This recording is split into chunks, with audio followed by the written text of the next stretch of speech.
अच्छा, सारे संसार में दो तरह की धाराएं चलती हैं, और ये दो धाराएं क्या चलती हैं कि एक वर्ग ऐसा है जो ईश्वर को नहीं मानता, एकदम नहीं मानता है, वो कहते हैं ईश्वर नाम की कोई सत्ता है ये नहीं। और एक वर्ग ऐसा है जो ईश्वर को मानता है।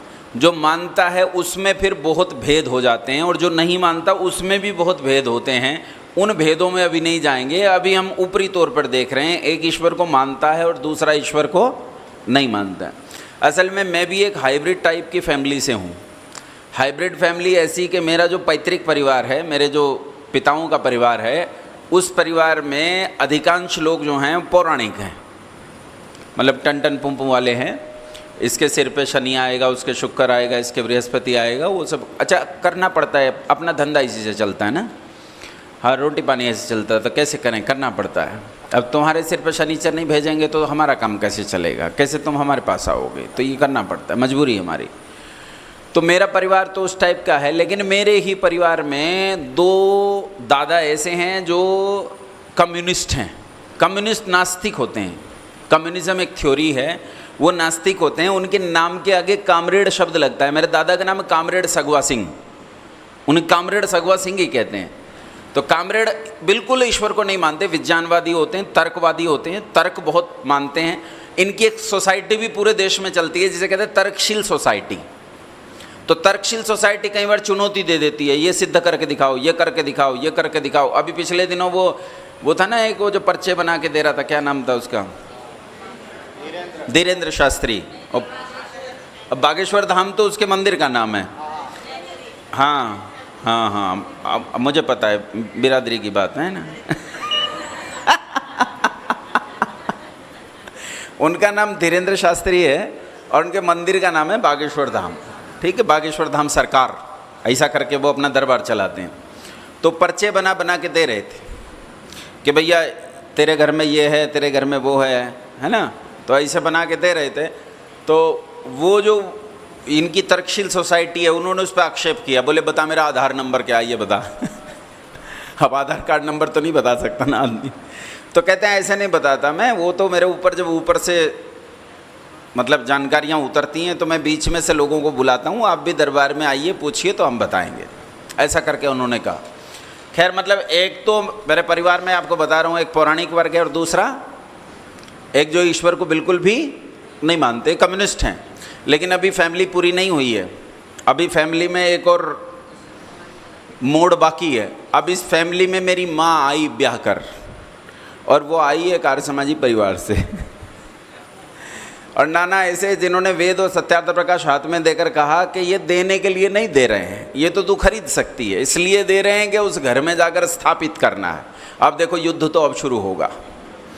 3 मोर्चे हैं, 3 सेनाएं हैं, और 3 सेनाओं में युद्ध, न जाने कौन किस पर वार करेगा, न जाने क्या होगा। तो ये बचपन से हम ये झगड़ा देखते आ रहे हैं कि ईश्वर है, कुछ लोग कहते हैं ईश्वर नहीं है। अच्छा, फिर हम कहते हैं कि हम ईश्वर को प्राप्त करेंगे, मोक्ष में जाएंगे, मुक्ति को प्राप्त करेंगे। आप में से भी कई माताओं ने पैकिंग कर ली होगी मुक्ति पर जाने की। तो मुक्ति में जाएंगे, ये तो बहुत बाद का काम है। पहला काम तो ये है कि क्या हम ईश्वर को जानते हैं कि ईश्वर है या नहीं है। पहली समस्या तो यह है, ईश्वर को जानते हैं या नहीं जानते हैं, ईश्वर है या नहीं है, पहला तो यह है। तो आज हम इस पर चर्चा करते हैं कि ईश्वर है या, अच्छा तुम बताओ ईश्वर है कि नहीं है, कैसे पता चला कि है। देखो, आर्य समाजियों की हालत खराब करता हूं, बताओ मुझे ईश्वर है या नहीं है, कैसे पता चला कि है? हैं? सारी कारीगरी ईश्वर की है। कहते हैं सारी दुनिया उसी ने बना रखी है। कौन सी लैब में बैठकर बनाता है सूरज को? अरे ये तो विज्ञान से बनता है भाई, विज्ञान से बनता है, साइंस है। साइंस में क्या है कि वो दुनिया थी, दुनिया के प्रारंभ में एक जोर का धमाका हुआ जिसे बिग बैंग थ्योरी कहते हैं। साइंस में पढ़ाया जाता है ना। मुझे ऐसे मतलब समझो मत, तुम ये आचार्य जी कह रहे हैं मुझे कि आचार्य जी आए हैं, गुरुकुल से आए हैं, तो तुम सोचते हो अपन पत्ते बांध के उधर रहते हैं, झिंगे लाला करते हैं। अच्छा, मैं केमिस्ट्री पढ़ा हूँ, केमिस्ट्री स्कॉलर हूँ, तो तुम्हारा साइंस मैंने बहुत अच्छे से पढ़ा है। मैथमेटिक्स, साइंस, फिजिक्स, केमिस्ट्री इन्हें बहुत अच्छे से पढ़ा हूँ, तो ऐसे बहका नहीं सकते मुझे कि ये कारीगरी खुदा की है। खुदा की ये कारीगरी है तो खुदा दुनिया में कहाँ बैठकर इन चीज़ों को बनाता है? अरे ये तो साइंस है, बिग बैंग थ्योरी है। एक जोर का धमाका हुआ, एक प्रारंभिक मैटर था वो फूटा, उससे सूरज बन गया, चांद बन गए, सितारे बन गए, पृथ्वी बन गई, ये सब बन गया। इसमें ईश्वर का क्या लेना देना? और ईश्वर क्यों बनाएगा इन्हें?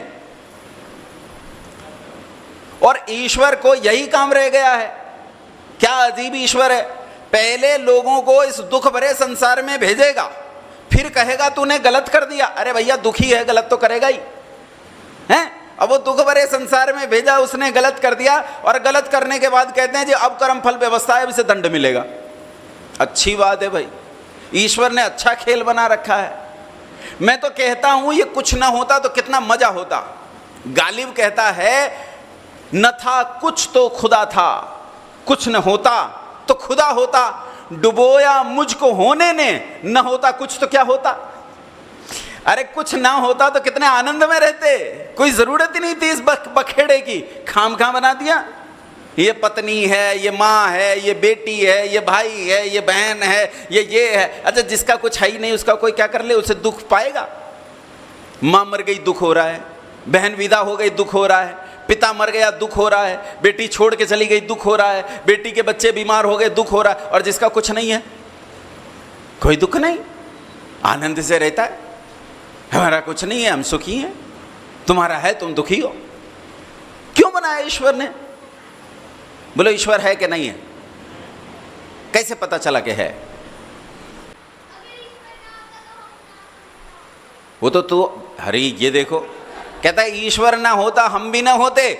ईश्वर से थोड़े ये बच्चा पैदा हुआ, किससे पैदा हुआ? मां से पैदा हुआ, पिता से पैदा हुआ। ये तो संसार का क्रम है। माता पिता से संतान पैदा होती चली आ रही है, हम माता पिता से पैदा होते चले आ रहे हैं। इसमें ईश्वर का क्या लेना देना भाई? नहीं बोलने दो, आवाज आ रही है, मैं कह दूंगा उसकी बात। बोलो बेटा। मां ने क्या किया फिर?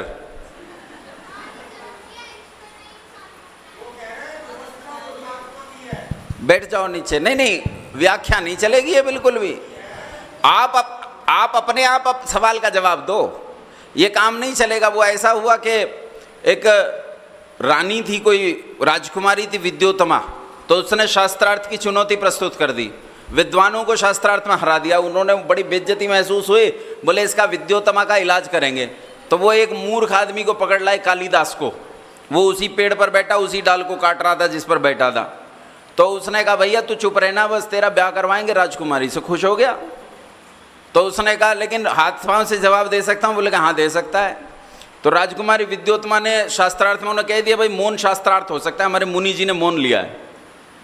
तो विद्योत्तमा ने हाथ उठाकर कहा कि ईश्वर एक है। अब कालिदास ने सोचा कि कह रही तेरी एक आंख फोड़ दूंगी, तो कालिदास बोला तेरी दोनों फोड़ दूंगा। लेकिन विद्वानों ने उसकी व्याख्या की कि भाई ये कह रहे हैं कि ईश्वर और जीव दो हैं। तो मैं कह ही रहा हूं कि बच्चा जो कह रहा है बहुत बढ़िया बुद्धि का प्रयोग कर रहा है। ऐसे आप सब लोग भी बुद्धि का प्रयोग करो। तो जैसे मैं बाबूजी से कह रहा था कि आप अपना पृथक उत्तर दीजिए, नाराज नहीं हो इस बात से, नाराज नहीं। आप रत्ती भर में नाराज हो जाते हैं, ये बुरी बात है। धैर्य रखिए। किसी चीज को समझने के लिए सबसे जरूरी चीज होती है धैर्य। माथे पे हाथ मारने से काम नहीं चलेगा, हमें चीजों को समझना पड़ेगा। बताइए ईश्वर है कि नहीं है? बच्चा कह रहा है कि ईश्वर को, वह मनुष्य को ईश्वर ने बनाया, माता तो केवल जन्म देती है। बोलो ये तो बालक का जवाब है। आप बताओ ईश्वर है कि नहीं है? अच्छा बताओ ईश्वर रहता कहाँ है? कहाँ रहता है? सब जगह रहता है? कैलाश पर्वत पे तो नहीं रहता। सोचो, सब जगह रहता है। अच्छा बताओ सब जगह रहता है तो इस डेस्क में है कि नहीं है? है। और मुझ में, और आप सब में, और अल बगदादी में। अल बगदादी जिसने लाखों लोगों को मार डाला, उनमें ईश्वर है कि नहीं है? क्या कर रहा है? ओसामा बिन लादेन खतरनाक आतंकवादी, अगर सब जगह ईश्वर है तो ये क्या कर रहा है? तो इसका मतलब वो ईश्वर से ज्यादा ताकतवर है। ये कह रहे हैं उसकी बुद्धि ऐसी है। ईश्वर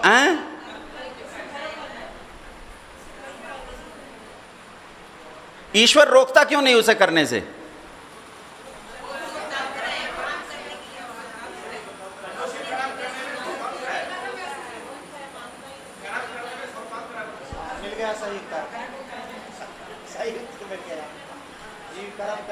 ईश्वर कहाँ रहता है और कैसे रहता है? अच्छा, ईश्वर सब जगह रहता है तो कैसे रहता है? कैसे? शक्ति के रूप में रहता है। ईश्वर शक्ति है, ऊर्जा है। ईश्वर ऊर्जा है या नहीं? अच्छा, कुछ लोग कहते हैं ईश्वर के संबंध में कि मानो तो है और ना मानो तो नहीं है। ये बात कहां तक सही है? हैं? ये गलत है ना? ये तो सही नहीं है या है? अच्छा, कुछ लोग कहते हैं जल थल अग्नि आकाश अनिल सब पर तेरी सत्ता, प्रभु इच्छा के बिना कहीं पर हिल न सके एक पत्ता। ईश्वर की इच्छा के बिना संसार में एक पत्ता भी नहीं हिलता। ये तो सुना है, उसकी इच्छा के बिना संसार में एक पत्ता भी। इसका मतलब दुनिया में जितने शराब के ठेके खुले हैं, इसका मतलब दुनिया में जितना अनाचार अत्याचार हत्याएं हैं डकैतियां हैं,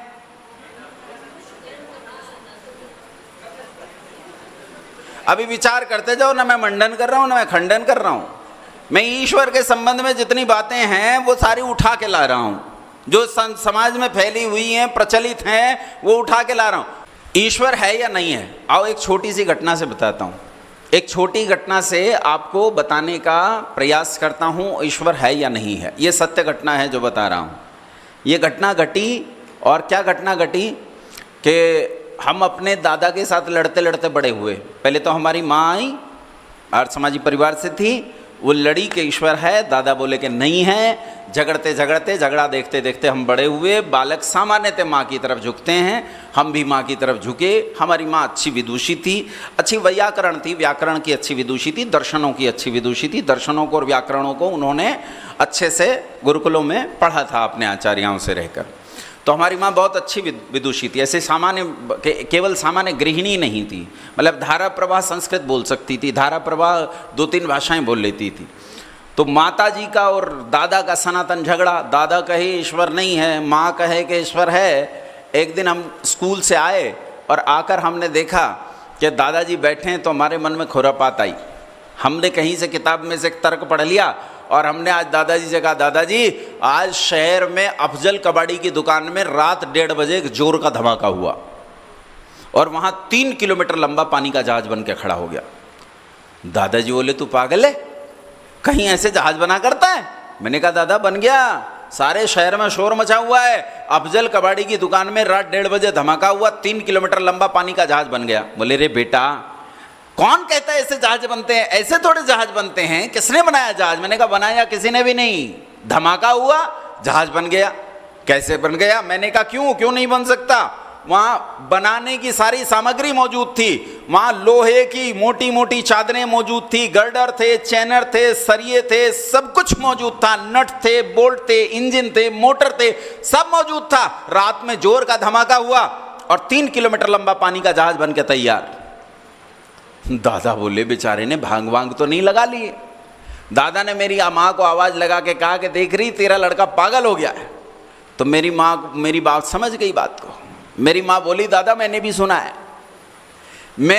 है कि 3 किलोमीटर लंबा पानी का जहाज अफजल कबाड़ी की दुकान में बना है। दादा बोले अच्छा पूरा खानदान पागल है? माँ बेटे सब पागल हो? अरे मूर्खों, संसार में कोई भी व्यवस्थित वस्तु बिना किसी व्यवस्थापक के जन्म नहीं लेती है। जब तक व्यवस्थापक न हो तब तक कोई भी व्यवस्था अस्तित्व में नहीं आती। बनाने वाला नहीं होता तो वस्तु बन नहीं सकती है, बनाने वाला चाहिए। अरे वहां चैनर तो था, गर्डर तो था, इंजन तो था, नटबोल्ट तो थे, लेकिन ये सब तो जड़ हैं। ये बन नहीं सकते खुद से खुद, इन्हें बनाने वाला कोई चेतन जरूर होना चाहिए। बिना किसी चेतन के जहाज कैसे बन सकता है? मेरी माँ बोली वैसे ही बन सकता है जैसे तुम दुनिया बनाते हो। जैसे नास्तिक लोग दुनिया बनाते हैं कि बिना किसी चेतन के ये इतनी व्यवस्थित दुनिया बन गई है, ऐसे ही वो पानी का जहाज क्यों नहीं बन सकता? दादा समझ गए। दादा बोले अच्छा षड्यंत्र कर रहे थे, अच्छा तो इसका मतलब ये खेल चल रहा था मेरे साथ। मेरी माँ बोली कि एक बात बताओ दादा, संसार व्यवस्थित क्या अव्यवस्थित? बोले मुझे तो अव्यवस्थित लगता है। बोले कैसे? कहीं वन है, कहीं पहाड़ है, कहीं जंगल है, कहीं नदी है, कहीं पर्वत है, कहीं कुछ है, कहीं कुछ है, उल्टी सीधी हवाएं चलती हैं, किसी का छप्पर उड़ गया, किसी का मकान गिर गया, और कभी सुनामी आ गई, कभी भूकंप आ गया। ये व्यवस्था थोड़े दिखती है। तो उन्होंने कहा ये बताओ संसार में हम भी हैं कि नहीं दादा? बोले हैं। बोलो हम भी संसार में हैं कि नहीं है ना? ये शरीर, ये शरीर संसार का ही तो हिस्सा है। अच्छा बताओ हमारा शरीर व्यवस्थित है कि अव्यवस्थित? बोलो व्यवस्थित है। अच्छा ये जो शरीर व्यवस्थित है, क्या इस व्यवस्था में हम संशोधन चाहते हैं?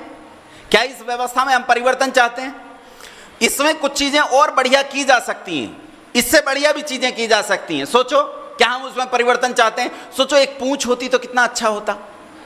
दोनों हाथों से खाना खाते रहते, पूंछ से मक्खियां उड़ाते रहते हैं।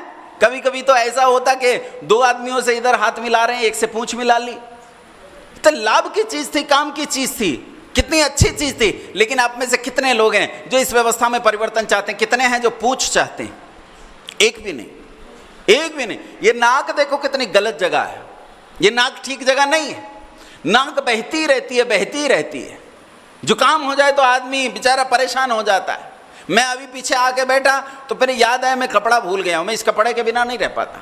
वो पसीना बहुत आता है तो मैं पूछता रहता हूं। ये नाक जुकाम हो जाए तो बहती रहती है, कितनी परेशानी की बात है। अगर ये नाक यहां ना होके बगल में होती तो कितना अच्छा होता। कोई गंदगी किसी को दिखती नहीं, और पहुंचने में भी आसानी रहती है। कपड़ा दबा लेते अपना पहुंचती रहती है, कोई जरूरत नहीं थी। और सामने भी मैदान साफ होता, मुंह धोने में आसानी होती। लेकिन तुम में से कितने लोग हैं जो ये व्यवस्था चाहते हैं कि मेरी नाक बगल में चली जाए, मुझे जादू आता है, मैं छम करूंगा वो चली जाएगी? बोलो किसी को चाहिए? किसी को भी नहीं चाहिए। इसका मतलब सब जानते हैं कि नाक भले ही यहां हो, भले ये टूटने वाली जगह हो, कोई मुक्का मारकर तोड़ सकता है, वहां सुरक्षित रहती है, लेकिन तब भी आप नाक को यही चाहते हो। इसे बदलना नहीं चाहते हैं। इसका सीधा मतलब है कि इससे बढ़िया सुंदर व्यवस्थित शरीर दूसरा संभव नहीं। यह कमाल की व्यवस्था है। कैसी व्यवस्था है जानते हो? व्यवस्था कैसी है? चाय छानते हो, चाय बनाते हो ना, सब बनाते हो है ना। कुछ गुरुकुल वाली बनाते हो, कुछ बिना गुरुकुल वाली बनाते हो। चाय पीते हैं ना लोग। एक जगह मैं गया तो बोले जी चाय पियोगे? मैंने कहा जी चाय नहीं पीते। तो बोले गुरुकुल वाली है। तो मैंने गुरुकुल का अगर सांप हो तो कटवा लें क्या? सांप अगर गुरुकुल का हो तो कटवा लें क्या भाई? जो खराब है सो खराब है। अच्छा चाय बनाते हो कि नहीं बनाते? बनाते हो ना। चाय को जब छानते हो तो कैसे छनती है? एक छलनी होती है, छलनी में से लिक्विड नीचे निकल जाता है और ऊपर क्या रह जाता है? सॉलिड। पत्ती जो है, सॉलिड जो है वो ऊपर रह जाता है, लिक्विड नीचे।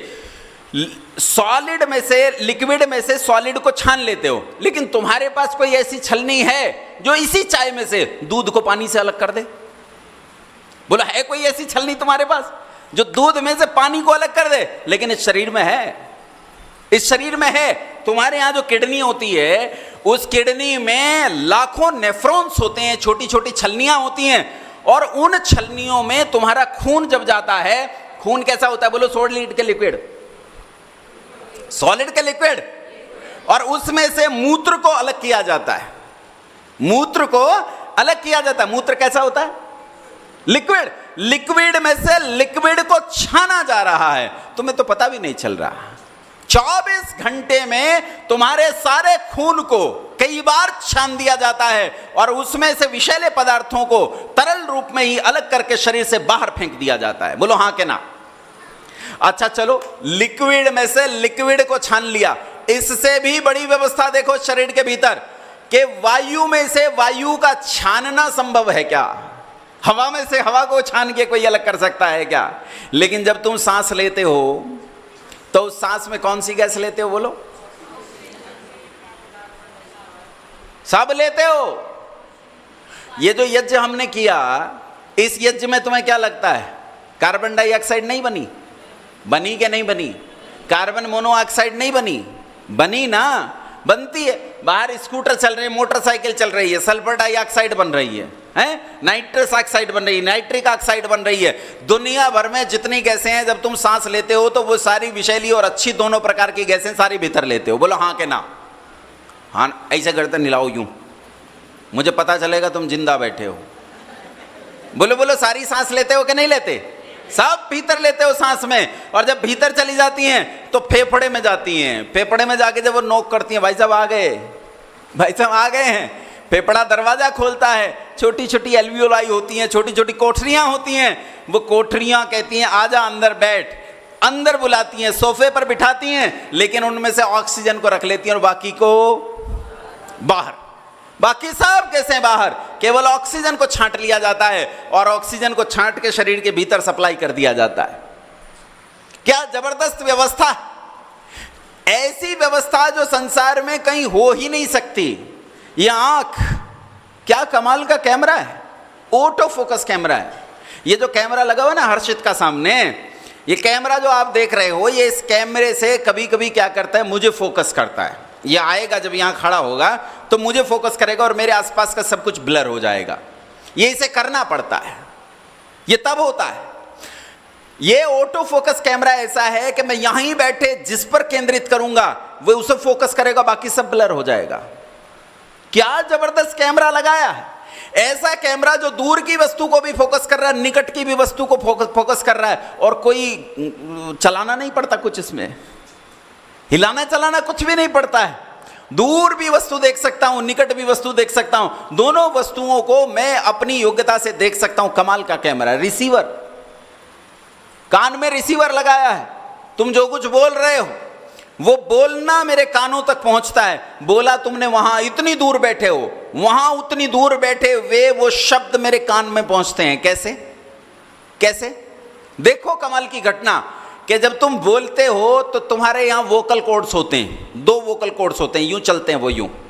जिन्होंने विज्ञान पढ़ा है, जिन्होंने साइंस पढ़ा है, बायोलॉजी पढ़ी है, वो वोकल कॉर्ड्स जानते होंगे कैसे गति करते हैं। वोकल कॉर्ड्स यूं चलते हैं यहां, और वोकल कॉर्ड्स के बाद ये गला गति करता है, गले के बाद ये गाल गति करते हैं, जिह्वा गति करती है, और इन होठ गति करते हैं। इन सबके सम्मिलित प्रयास से एक शब्द बोल पाते हो तुम। तुमने कहा क, तो क जो बोला, इन सब के सम्मिलित प्रयास से तुम बोल पाए क। अब क ने क्या कहा, जब मैंने बोला उससे बाहर जो हवा है, उस हवा में एक धक्का पहुंचा, धक्के में विरलन और संपीड़न हुआ, और ये विरलन और संपीड़न एक जगह से दूसरी जगह होते हुए मेरे कान तक पहुंचा। लेकिन ताज्जुब की बात, ये बताओ, जब मैं बोलता हूं मेरे बीच में से कोई निकल जाएगा कि नहीं?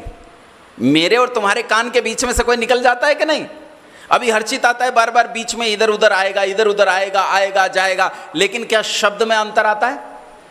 शब्द में अंतर आता है। यहां पंखा रख दो जो इस हवा को ही उड़ा दे बीच में से जिसमें विरलन संपीड़न आ रहा है, लेकिन ताज्जुब की बात है कि वो शब्द नहीं बदलता, वो शब्द आपके कान पर पहुंचता है, पर्दे पर वैसा ही दबाव प्रस्तुत करता है और आपको वही सुनता है जो मैं बोल रहा हूं। संसार में ये व्यवस्था कहीं और देखने में आती है? आती है कहीं और ये व्यवस्था देखने में? बताओ, शरीर व्यवस्थित है कि नहीं? हाँ ना बोलो, हाँ ना बोलो, व्यवस्थित है कि नहीं है? व्यवस्थित है। तो जो व्यवस्थित वस्तु है वो किसी ना किसी व्यवस्थापक ने बनाई होगी। बिना किसी व्यवस्थापक के कोई व्यवस्थित वस्तु नहीं बन सकती। व्यवस्थित है तो कोई ना कोई व्यवस्थापक है। तो शरीर को किसने बनाया? किसने बनाया? मां ने। किसने बनाया? नास्तिकों का यही तर्क होता है, किसने बनाया? मां ने बनाया। तो मां से पूछ लेते हैं, मां से पूछ लेते हैं, मां ने अगर बनाया है तो मां को ये आंख बनानी जरूर आती होगी। अगर मां ने इसे बनाया है तो मां को ये आंख बनानी जरूर आती होगी। क्यों री मां, एक आंख बना दोगी? बना दोगी एक आंख? क्यों री मां, एक बूंद खून बना दोगी? बना पाओगी? नहीं बना सकती। न एक बूंद खून बना सकती हैं, न कान का पर्दा बना सकती, न आंख बना सकती हैं। इसका मतलब मां ने नहीं बनाया, क्योंकि अगर मां ने बनाया होता तो मां को जानकारी होनी चाहिए, लेकिन मां नहीं बता पा रही, इसका मतलब मां ने नहीं बनाया है। मां वो लेबोरेटरी जरूर है जिसके भीतर बना है। मां वो लेबोरेटरी जरूर है, वो छोटा सा बच्चा कितनी बढ़िया बात कह रहा था, मां वो लेबोरेटरी जरूर है जिसके भीतर बना है, लेकिन मां ने तो पिताजी ने बनाया होगा। पिताजी से पूछ लेते, क्यों जी तुम्हारे भी तो बच्चे होंगे 6 7 7 8 8? नहीं नहीं नहीं नहीं तुम्हारे नहीं। अच्छा माफ कर दो मुझे, तुम तो शायद हिंदू हो ना। हाँ तुम्हारे बच्चे कहाँ होंगे? जब मैं छोटा था तो हमारे यहाँ उधर हरियाणा पश्चिमी उत्तर प्रदेश में खाद के कट्टों पर मुहर लगी आती थी, कहते थे 3 या 4 बच्चे घर में लगे अच्छे। फिर मैं बड़ा हुआ तो ये कहने लगे हम 2 हमारे 2। अब मैं और बड़ा हो गया तो अब ये कहने लगे शेर का बच्चा एक ही अच्छा।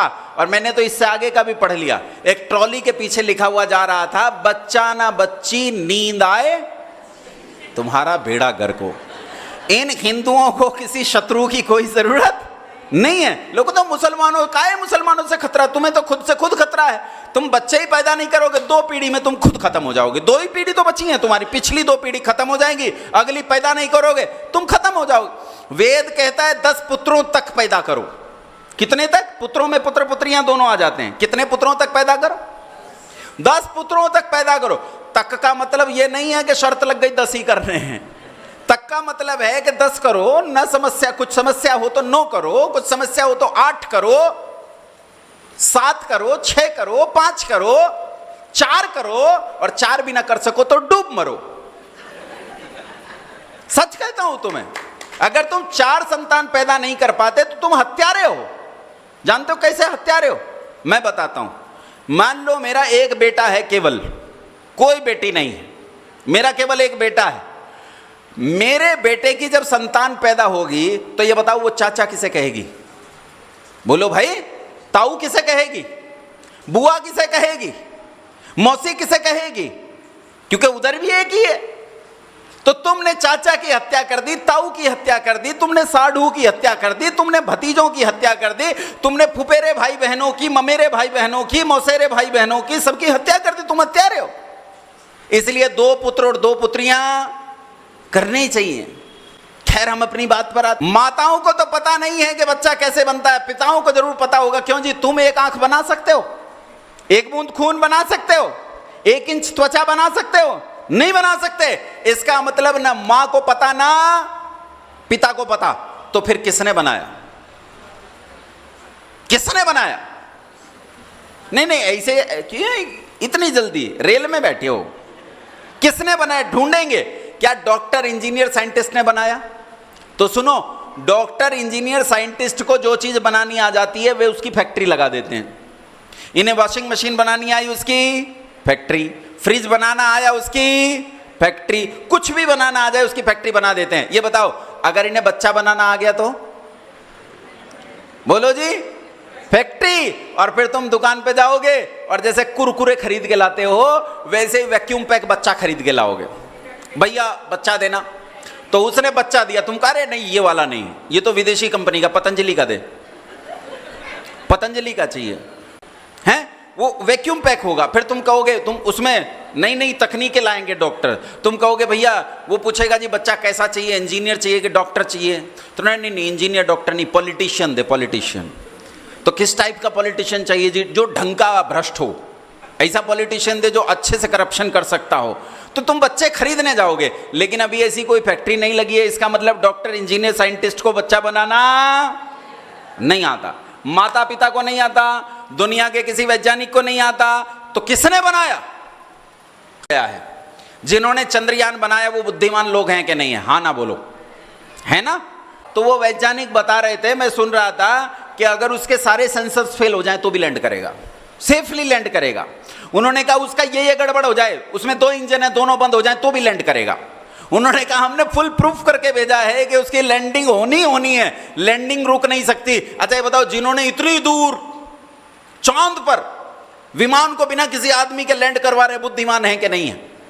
बोलो भाई, है ना बुद्धिमान? लेकिन ये बताओ, जो भी है, मुझे नहीं पता कौन है, लेकिन जिसने ऐसी चीज बनाई जिस चीज को वो बुद्धिमान लोग संसार के सारे इकट्ठे होकर नहीं बना सकते, वो बताओ वो उन सबसे ज्यादा बुद्धिमान है कि नहीं? हाँ ना बोलो। और जो संसार में सबसे ज्यादा बुद्धिमान है, मुझे नहीं पता वो कौन है, लेकिन एक बात तो सिद्ध हो गई, वो सर्वज्ञ है। कैसा है? सर्वज्ञ कहते हैं सबसे ज्यादा बुद्धिमान। सर्वज्ञ किसे कहते हैं? सबसे ज्यादा सर्वज्ञ, जिसे तुम सर्वज्ञ कहते हो, इसका कोई मुकदमा नहीं, तुम सर्वज्ञ कह लो, सही शब्द तो सर्वज्ञ है? लेकिन तुम यज्ञ को यज्ञ कह लो, मुझे कोई आपत्ति नहीं है, इस पर मैं कोई मुकदमा नहीं करता हूं। सर्वज्ञ सबसे ज्यादा बुद्धिमान है। बोलो ये सिद्ध हुआ कि नहीं? हाँ के ना? सिद्ध हुआ कि नहीं? सिद्ध हुआ कि संसार में सबसे ज्यादा बुद्धिमान है, इसलिए उसे क्या कहते हैं? सर्वज्ञ कहते हैं। अब एक बात मैं बताता हूं, दूसरी आप बता देना। एक बात यह है कि जिस वस्तु में जीवन नहीं होता उसे जड़ कहते हैं, जिसमें जीवन नहीं होता उसे, और जिसमें जीवन होता है उसे चेतन कहते हैं। अच्छा ये बताओ, ये नोटबुक जड़ है कि चेतन? बोलो, पीछे माताएं, ये पीछे बैक बेंचर्स, जड़ के चेतन? जड़ है। और ये माइक जड़ है कि चेतन? ये पंखा जड़ है। मैं कैसा हूं? जड़ के चेतन? अगर मैं मर जाऊं तो मेरा जो शव पड़ा होगा वो कैसा होगा? वो कैसा होगा? अब आखिरी बात तुम बता दो, ये तो मैंने बता दी दो बात, अब तुम बता दो एक बात, बुद्धि किसके सहारे रहती है? जड़ के सहारे के चेतन के सहारे? किसके सहारे? जो दुनिया में सबसे ज्यादा बुद्धिमान है, बोलो जड़ होना चाहिए कि चेतन? कैसा होना चाहिए? चेतन होना चाहिए। तो दो बातें सिद्ध हो गई। उसकी मुझे नहीं पता है कि नहीं है, मैं नहीं जानता कौन है कैसा है, लेकिन दो बातें सिद्ध हो गई। संसार में सबसे ज्यादा बुद्धिमान है, इसलिए हमने उसे सर्वज्ञ कहा, और जो सर्वज्ञ है, सबसे ज्यादा बुद्धि वाला है, बुद्धि बिना चेतना के नहीं रह सकती, इसलिए वो कैसा होगा? बोलो चेतन होगा। कैसा होगा? दो बातें सिद्ध हुई। पहला सर्वज्ञ है, अरे आधा आधा तो बोलो, सर्वज्ञ मैं बोलता हूं, है तुम बोलो। सर्वज्ञ चेतन नहीं, मैं खाम खा नहीं बुलवा रहा हूं, इसमें विज्ञान छिपा है। बोलो सर्वज्ञ चेतन, जिसे दो दो बार सिद्ध कर चुके हो कि है, अब कह सकते हो कि नहीं है? जिसे दो दो बार सिद्ध किया जा चुका है कि वो है, जब तुमने सर्वज्ञता सिद्ध की तो सिद्ध किया कि है, चैतन्य सिद्ध किया तो सिद्ध किया कि है, तो बोलो है कि नहीं है? अब अगली बात सुनो, कोई माने या न माने, जो वस्तु है सो है, किसी के मानने ना मानने से उसकी सत्ता पर कोई प्रभाव नहीं पड़ता। मान लो मैं यहां बैठा हूं, तुम में से चार आदमी कहने लगो मैं इसे नहीं मानता, तो मैं गायब हो जाऊंगा क्या? मैं गायब नहीं होता। ये माइक है, कुछ लोग मानना बंद कर दें तो माइक तो रहेगा, तुम मानो या न मानो तो सत्ता सिद्ध हो गई है, और जिसकी सत्ता सिद्ध हो जाती है उसे कहते हैं सत। क्या कहते हैं उसे? सत। उंगलियों पर गिनो, पहला क्या सिद्ध हुआ था? सर्वज्ञ, दूसरा चेतन, तीसरा सत। ताकत देख लेते हैं, इसमें कुछ ताकत वाकत है कि नहीं है। ये देख रहे हो एक बोतल, अच्छा ये बताओ ये बोतल अपने आप यहां से हिलेगी या इसे हिलाने के लिए मुझे बल लगाना पड़ेगा? बल लगाना पड़ेगा। साइंस का गति का नियम है, पहला नियम सुनो, लॉ ऑफ इनर्शिया, जड़त्व का सिद्धांत। ये कहता है कोई वस्तु स्थिर है तो स्थिर रहेगी, गति में है तो गति में रहेगी, जब तक उस पर कोई बाह्य बल ना लगा दिया जाए। स्थिर है, गति में लाना है तो क्या करना पड़ेगा? बल लगाना पड़ेगा। बात समझ में आई कि नहीं? अच्छा बताओ, इस बोतल को मैं बल लगाकर इसकी जगह से हटा सकता हूं कि नहीं? हटा सकता हूं ना? अच्छा ये बताओ, इसे हटा दूंगा? हाँ तो बोलो, तुम तो अफसोस में हो किसी। अच्छा इस डेस्क को हटा दूंगा कि नहीं? बोलो। इस दीवार को हटा दूंगा कि नहीं? नहीं हटा पाऊंगा। क्यों? इसे क्यों हटा रहा हूं, उसे क्यों नहीं हटा रहा? किसी वस्तु को विस्थापित करने के लिए उसके द्रव्यमान से ज्यादा बल चाहिए। कितना बल चाहिए द्रव्यमान से? मेरा बल इस बोतल के द्रव्यमान से ज्यादा है, लेकिन इस दीवार के द्रव्यमान से कम है। समझ में आई कि नहीं बात? अच्छा ये बताओ, धरती सूरज के चारों ओर घूम रही है और बिना घुमाए तो घूम नहीं सकती। जिसने घुमाया है उसका बल पृथ्वी के द्रव्यमान से थोड़ा के ज्यादा। हाँ ना बोलो। और मैं गलत बोलूं तो मेरा हाथ पकड़ लेना कि झूठ बोल रहे हो, इस बात को सिद्ध करके तब जाओ। बिना झूठ बोलकर आगे नहीं बढ़ सकते हैं। धरती सूरज के चारों ओर घूम रही है, बोलो हाँ के ना? घूम रही है। अच्छा धरती में द्रव्यमान कितना? बहुत है, हम तो नहीं तोल सकते कितना द्रव्यमान है, लेकिन जिस किसी ने धरती को धक्का देकर चलाया है उसका बल धरती पर रहने वाले सारे प्राणियों से कम के ज्यादा? बोलो।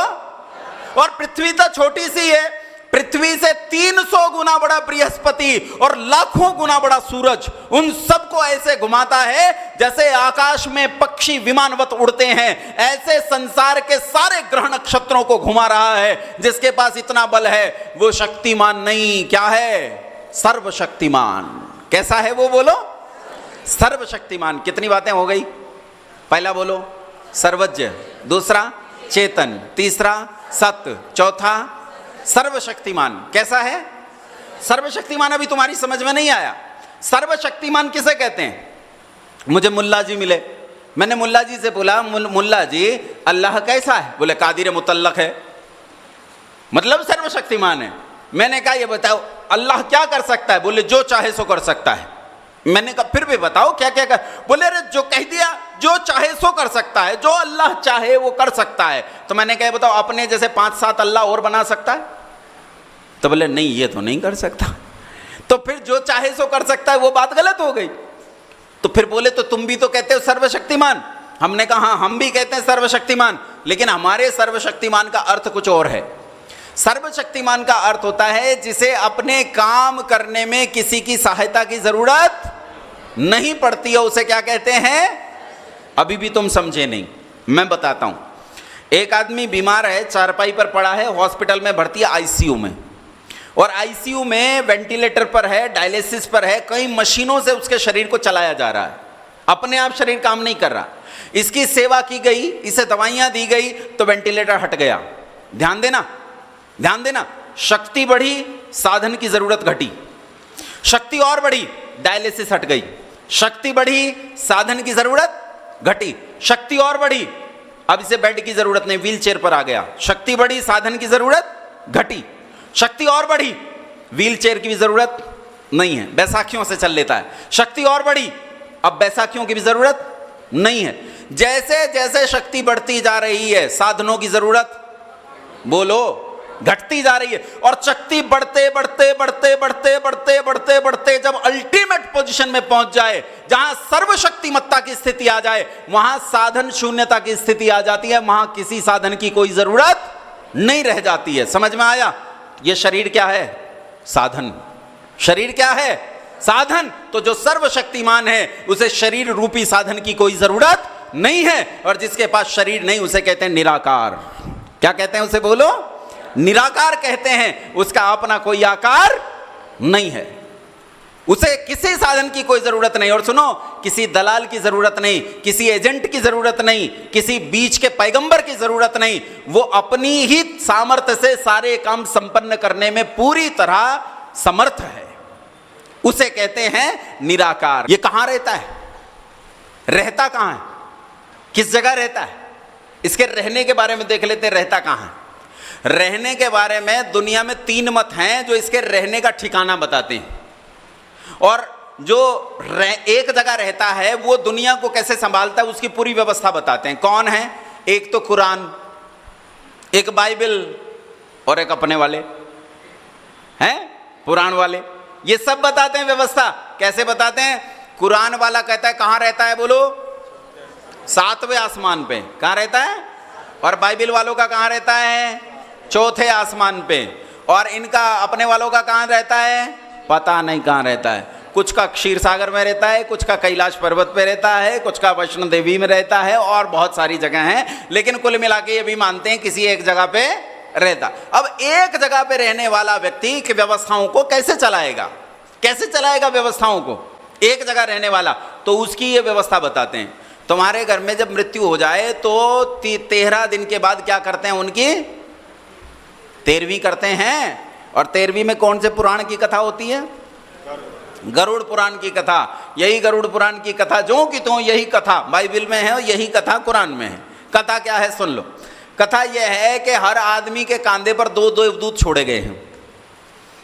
शास्त्री जी के कांधे पर 2 देवदूत, मेरे कांधे पर 2 देवदूत, बहन जी आपके कांधे पर 2 देवदूत, सबके कांधे पर 2 देवदूत छोड़े गए हैं। समझ में आई बात? इनमें से दाएं कांधे वाला देवदूत पुण्य का हिसाब रखता है, इसने क्या क्या पुण्य किया, और बाएं कांधे वाला पाप का हिसाब रखता है, इसने क्या पाप किया। और जब एक लंबा जीवन जीने के बाद आदमी मर जाता है तो देवदूत इसे पकड़ कर ले जाते हैं वहां जहां न्याय हो रहा है। वहां बड़े मुनीम जी बैठे हैं चित्रगुप्त, उनके पास ले जाते हैं, उन्हें सौंपते हैं, ले भैया ले आए, मर गया है। तो कहता है अच्छा इसका खाता दिखाओ, पाप कितने पुण्य कितने। तो वो दिखाते हैं इतने पाप इतने पुण्य। तो अगर पुण्य ज्यादा हो तो कहां भेज देते हैं? कहां भेज देते हैं ना? ठीक बोलो, जन्नत में। कहां भेज देते हैं? जन्नत में भेज देते हैं, जिसे आजकल आप लोग स्वर्ग कहने लगे हो। और अगर पाप ज्यादा हो तो कहां भेज देते हैं? जहन्नुम में भेज देते हैं, जिसे आप लोग नरक कहने लगे हो। अच्छा, वहां ये विचार नहीं आया, वहां कोई आर्य समाजी नहीं होगा सवाल पूछने वाला, इसलिए वहां ये विचार नहीं आया कि जब दोनों बराबर हो जाएं तो बीच में कोई दीवार है क्या जिसपे बिठाते हैं। वो मुझे बता रहे थे, प्रधान जी बता रहे थे कि पहले अपना आर्य समाज का कार्यक्रम होता तो इतनी भीड़ लगती थी, लोग मुंडेर पे बैठ के देखते थे। तो वहां कोई मुंडेर बनी है क्या जिस मुंडेर पे भाई बराबर हो जाए तो क्या होगा? खैर वो छोड़ते हैं, अभी तो इस कहानी को ध्यान से देख लेते हैं। पाप ज्यादा हो तो जहन्नुम और पुण्य ज्यादा हो तो जन्नत। बात समझ में आ गई? आओ इस कहानी को अच्छे से देखते हैं। दुनिया में कितने लोग रहते हैं? कितने करोड़? 700 करोड़। कितने करोड़ लोग रहते हैं दुनिया में? 700 करोड़। ध्यान से सुनना, मेरा गणित कमजोर है? हर आदमी के कंधे पर 2 देवदूत। देवदूतों की संख्या कितनी हो गई? अरे बोल पड़ो, 1400 करोड़। और वहीं उसी किताब में वर्णित है कि इन देवदूतों के विवाह भी हुए हैं। तो 1400 करोड़ तो देवदूत और 1400 करोड़ देवदूतनियां, कितने हो गए? 2800 करोड़। अच्छा, जब विवाह हो गया है तो क्या सारी उम्र ब्रह्मचारी रहेंगे? कुछ बच्चे कच्चे भी होने चाहिए। और इंडियन फैमिली प्लानिंग के हिसाब से एक जोड़े के केवल 2 बच्चे हों, तो 2800 करोड़ तो देवदूत और देवदूतनियां, और 2800 करोड़ इनके बच्चे, टोटल कितने हो गए? 5600 करोड़। 700 करोड़ की देखभाल के लिए 5600 करोड़ लोग रख छोड़े हैं, और तब भी व्यवस्था मुकम्मल नहीं है। किसी को बॉर्डर पे आतंकवादी मार देते हैं, कोई कहीं मारा जाता है, कहीं कहीं कुछ गड़बड़ हो जाती है, कहीं कुछ गड़बड़ हो जाती है। इसका मतलब ये बताओ, कहानी सच्ची के झूठी? बोलो, कहानी सच्ची के झूठी? झूठी कहानी है, कपोल कल्पित कहानी है।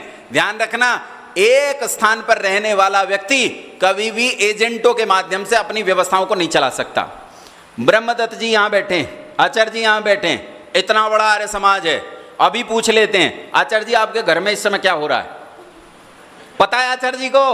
अच्छा चलो, इनका छोटे वाला बच्चा आकर बताए कि बड़े वाले ने मुझे मारा है।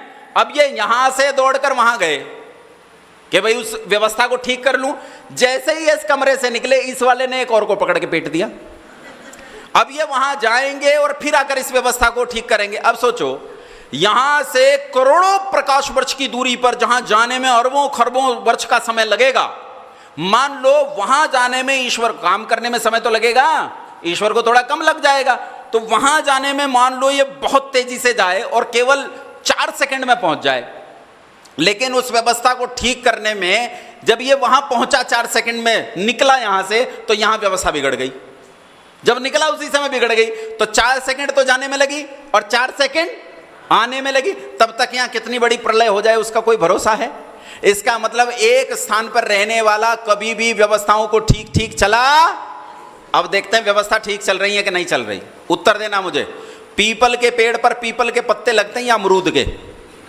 अमरूद के पेड़ पर अमरूद लगते हैं कि आम लगते हैं? आम के पेड़ पर आम लगते हैं, या ऐसा भी होता है कि इस साल आम नहीं आए, हर पेड़ पर 3-3, 4-4 बच्चे लटके हैं? ऐसा तो नहीं होता। इसका मतलब व्यवस्थाएं कैसी चल रही हैं? बोलो, अच्छी चल रही हैं कि नहीं? व्यवस्थाएं एकदम अच्छी चल रही हैं, बढ़िया चल रही हैं। इसका सीधा मतलब है व्यवस्थापक व्यवस्थाओं के पास है। जब तक व्यवस्थापक व्यवस्थाओं के पास होता है तब तक व्यवस्थाएं ठीक चलती हैं। मैं 12 साल का था और मेरी बहन एक जो है वो लगभग 2 साल की थी। माँ गई कहीं पड़ोस में और मुझे कहकर गई, तो इसका ध्यान रखना। अब मैं अपने खेलने में लग गया, बहन भूल गई। पहले कच्चे चूल्हे होते थे वो, जिनमें आग जला के रोटी बनाते थे, और मेरी बहन घुटनों के बल चल चल के चूल्हे के पास पहुंच गई। चूल्हे में हाथ डाल दिया, हाथ जल गया। माँ वापस आई, बताओ किसे पीटा होगा? किसे पीटा? मेरी गलती तो नहीं थी। गलती किसकी थी? बहन की। लेकिन माँ ने क्या कह के पिटा जानते हो? माँ ने ये कह के पिटा कि मैं तुझे ये व्यवस्था सौंप के गई थी, जरूर तू व्यवस्थापक होकर व्यवस्था से दूर हुआ होगा, तभी तो व्यवस्था बिगड़ी। अगर व्यवस्थापक व्यवस्था के पास रहता है तो व्यवस्था नहीं बिगड़ती। और व्यवस्थाएं संसार में बिल्कुल ठीक चल रही हैं। एक ही परमाणु के भीतर 2 इलेक्ट्रॉन एक ही ऑर्बिटल में, एक क्लॉकवाइज दूसरा एंटी क्लॉकवाइज चक्कर लगा रहे हैं। आज तक एक्सीडेंट नहीं हुआ। परमाणु जो आंख से दिखाई भी नहीं देता, उसके भीतर व्यवस्थाएं ठीक चल रही हैं। तो बोलो, व्यवस्था ठीक चल रही है कि नहीं चल रही है ना? इसका मतलब व्यवस्थापक हर व्यवस्था के पास मौजूद है, तो इसे कहते हैं वो सर्वव्यापक है। कैसा है? Omni present. कोई जगह उससे खाली नहीं है, वो कण कण में व्यापक है, कोई स्थान उससे रिक्त है ही नहीं। को एक एक कोशिका में, कोशिका के साइटोप्लाज्म, प्रोटोप्लाज्म और साइटोप्लाज्म के भीतर जो